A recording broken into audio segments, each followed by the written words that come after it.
there, I'm Rachel from Bunny in Thread, and today down in Gillingham at Sewing Machines UK I have the lovely Babylock Victory jet air threading machine, made in Japan as well. So this one is a jet air threading, like I say, so it will do the loopers for you with the jet air threading. You could do a 4-thread, a 3-thread, a 2-thread overlock, and also your flat locks and your blind hems and your rolled hems as well. So I'm going to have a go, get some thread, and then I'll take you through threading it up using that jet air threading system which is inside here, and then carry on and do a few of those stitches.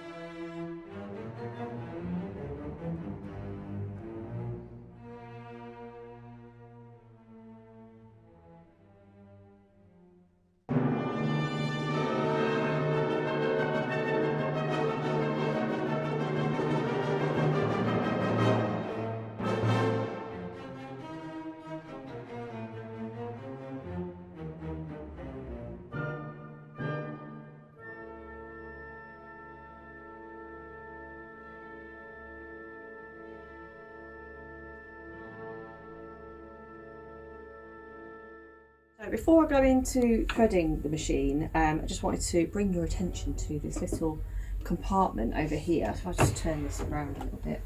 So you've got this little magic little compartment to store all your bits and bobs in, so like needles and things like that.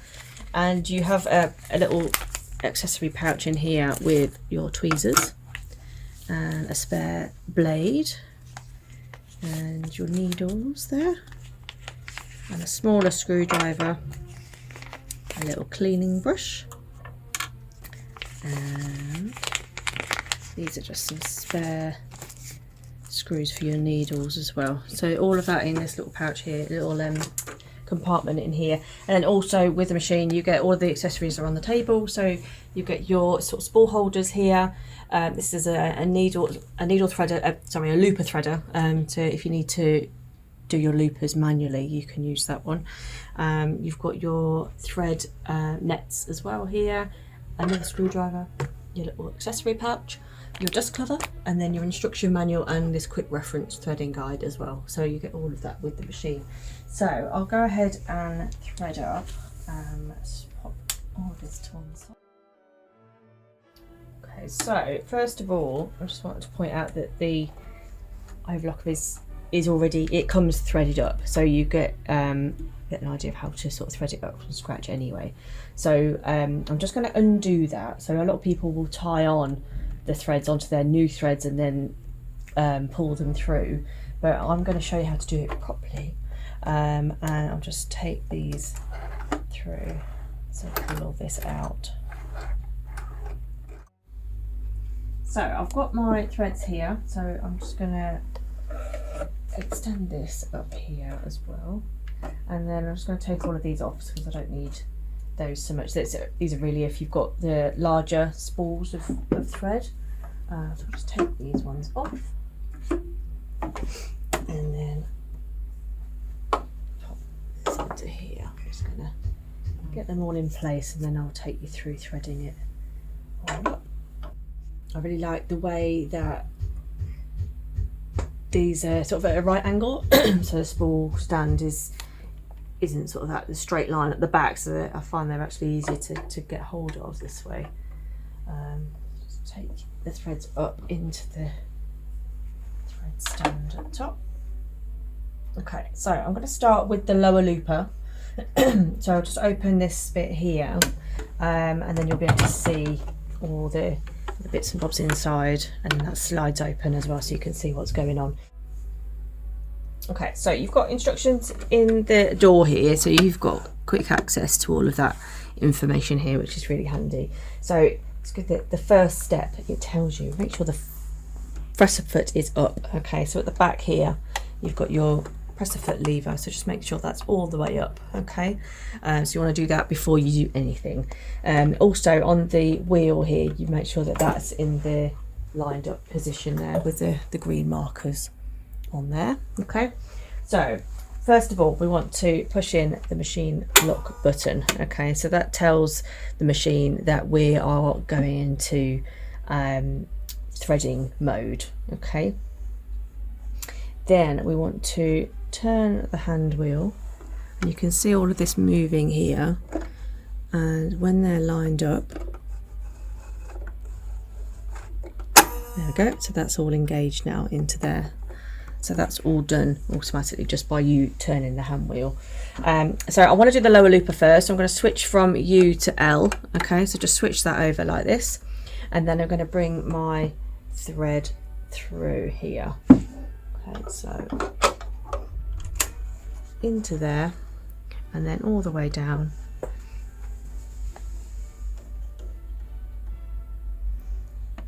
Okay, so I've pulled a decent amount of length of thread through here, and I'm just going to insert about 1 inch or so into the right hand hole. Okay, so that engages there, so you don't want to hold on to the thread because you want to let that go through the system. So I'm just going to make sure it's not going to catch on anything, and then just push the lever down, and that will take it through, and it's come out here, look. Okay, so that's done that perfectly. So there we go. And now I'll do the upper looper. So same things again. I'm just going to give that a little trim.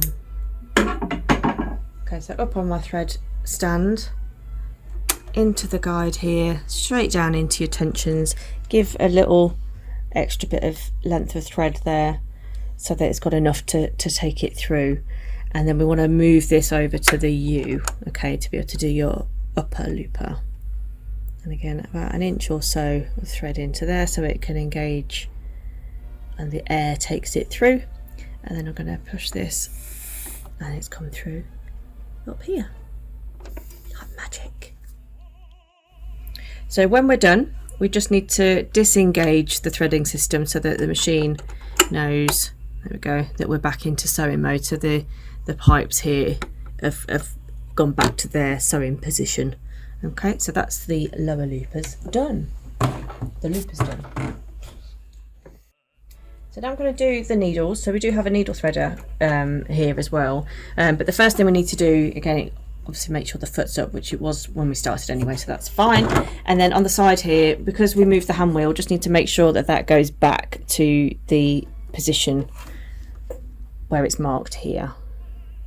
Okay, so the green marker's on there. So I'm going to start with the right hand needle. So just take the thread into the guides like this, and then I'm going to take it under there, and then around this bit here into the guide, and then we'll give the needle threader a whirl. So you want to pull it all the way down. Make sure it's on the right needle would help. All the way down, and then just place your thread inside the threading system here. So there's a tiny little hook that goes through the eye of the needle, so basically you want the thread to go into that position, and then let it release the thread and pull it through the eye of the needle like that. Okay, just gently take that off the hook. There we go. Pull all of that through, and then we'll take that through to the back. Okay, so that's your right needle done. So the left needle, pretty much the same. So down here, into the guide here, and then same as the right needle around the top, into the thread guide there, and then again we'll just move that over to the left side so that it knows we're doing the left needle. Pull that down, and then just get your thread in the position where that hook is, all the way down.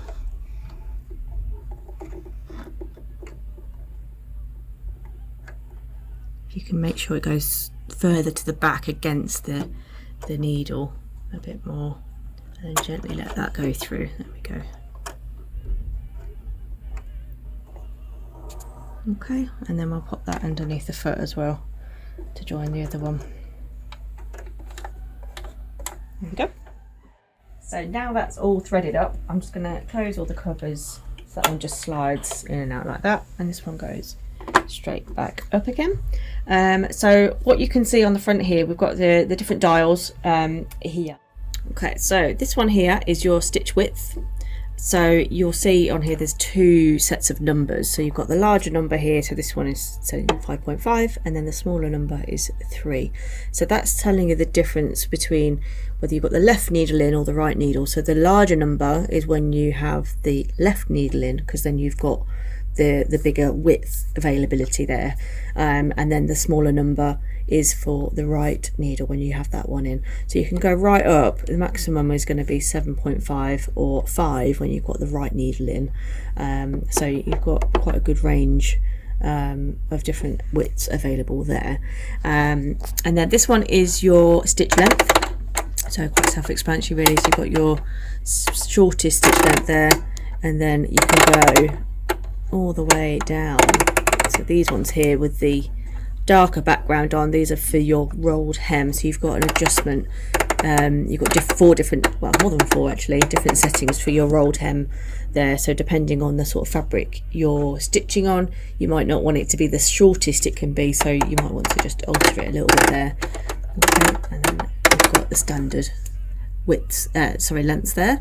And then this one is to disengage your blade. Okay, so this will just lock the blade so it won't move anymore, so it's in the down position. Okay, so that one's there. And then on the front of the machine you've got all of these numbers here. So this is for this lever here, which is your differential feed. So again, you've got your normal setting there, and then if you want to have your fabric stretching a bit more, so giving it a fluted sort of lettuce edge, you can bring it down. And then if you don't want it to stretch, if you're using stretchy fabrics and it is stretching too much as you're sewing through, you can adjust it this way so that it will sort of stop it from stretching as it's sewing through. Okay, and then the dials on here in the window, these are the different stitch settings that you can choose as well. So you'd open this one up and then you can change the different settings for the various stitches that you can do on this machine. So I'll set it all back to normal again, and we're on a stitch, and let's go ahead and do some stitching. Okay, so you can see that the feed dogs here start further forwards than the actual foot itself, so you can just place the fabric underneath without having to get it right underneath. And then I'm just going to lower the foot down, so the lever's on this side here, and then we'll go for it.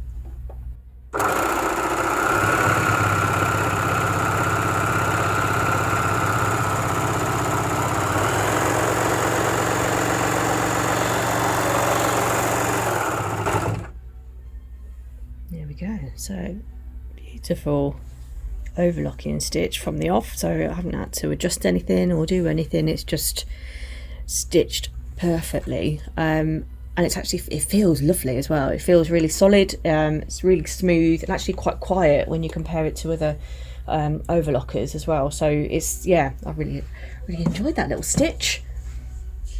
I'm going to try that one again, but I'm going to open it up a little bit, so I'm going to increase the stitch length, and maybe even let's try the widest setting as well. So take it right up to 7.5 and let's go all the way to 4 on the stitch length as well. So we'll just see what difference that makes.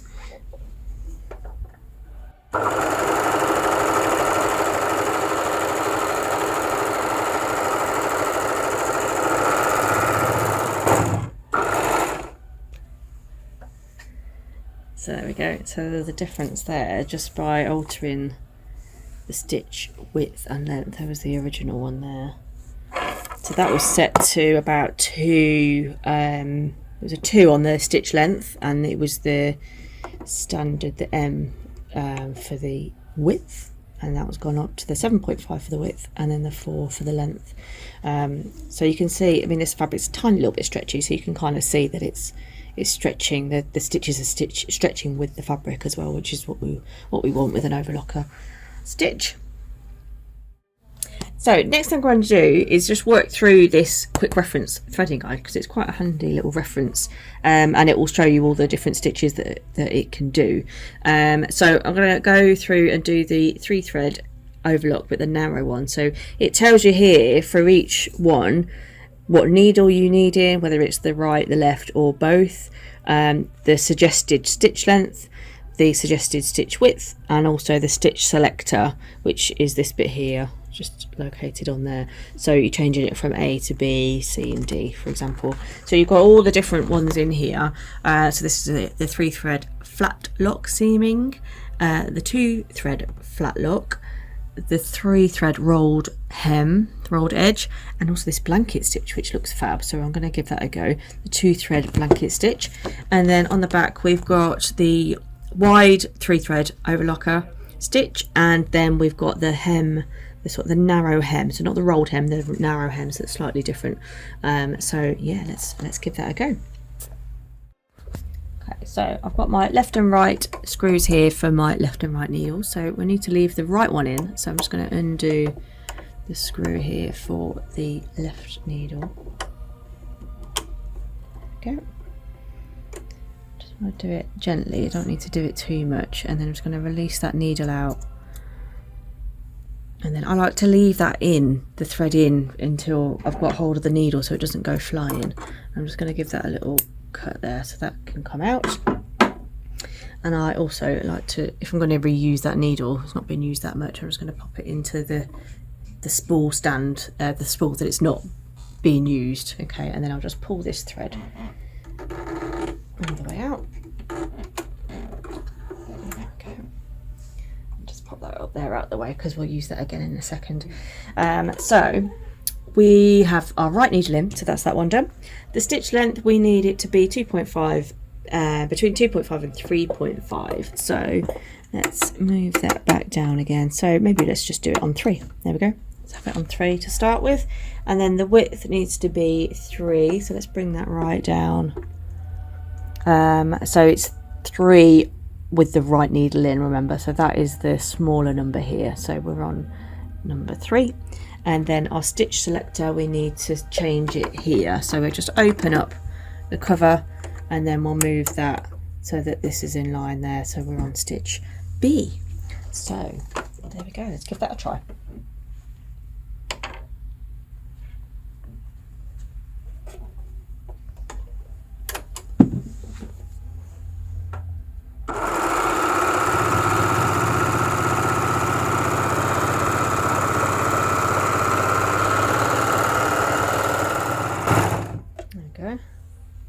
No problems at all, that's really nicely stitched. So that's your 3-thread overlocker narrow, so with the right needle in.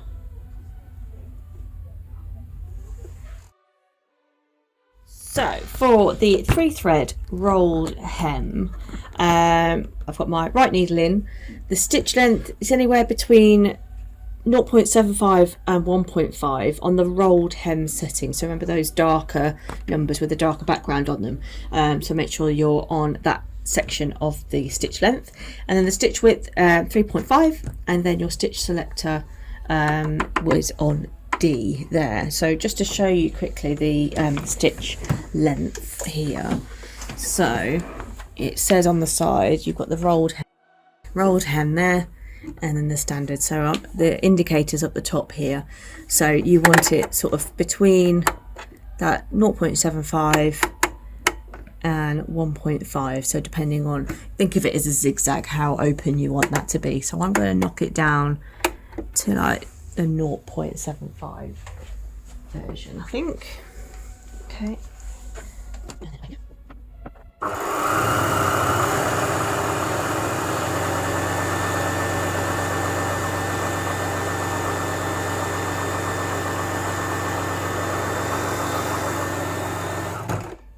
there we go. It's lovely rolled hem, really nice and neat and sturdy. Actually, it feels really strong. So that's great as a finish into a lighter weight fabric. You don't necessarily have to sort of hem that afterwards. You could kind of leave that to show on the edge. So great for sort of silks and satins, fine weight fabrics. Yeah, like that. There we go. That's your rolled hem. The next one we're going to do is the 2-thread blanket stitch. Now, this is a bit different to anything I've done before, so I'd quite like to give this a try. So it's threaded up slightly differently. So we've got the left needle in, but the left needle thread is actually going to come down through the upper looper threading system here, so sort of at the start, and then we take the thread up to then go through the needle, so it's a little bit different. And we have the lower looper in as well. So the lower looper is in and the upper looper is all the way through as well. So I'm just going to take the upper looper thread out. So after the second bit here, so I'm just going to pull that with these tweezers just to take that out of there. Okay, and then we're going to pop this into the hook out here, and then that will go through to do your left needle as normal. Okay, so a little bit different, but we'll give that a try.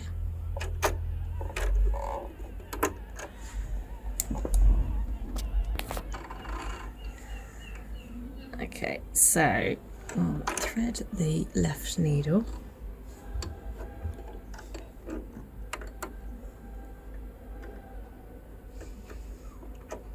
and gently let that go through. Okay.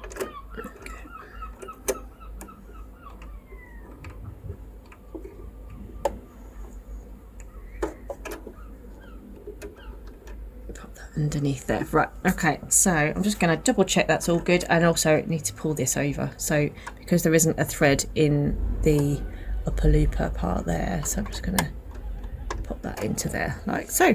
Okay, so let's close all the covers up.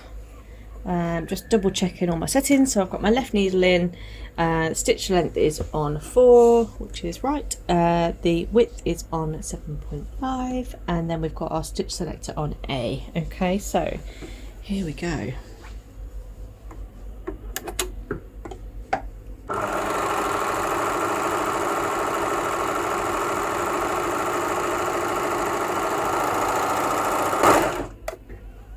So there we go.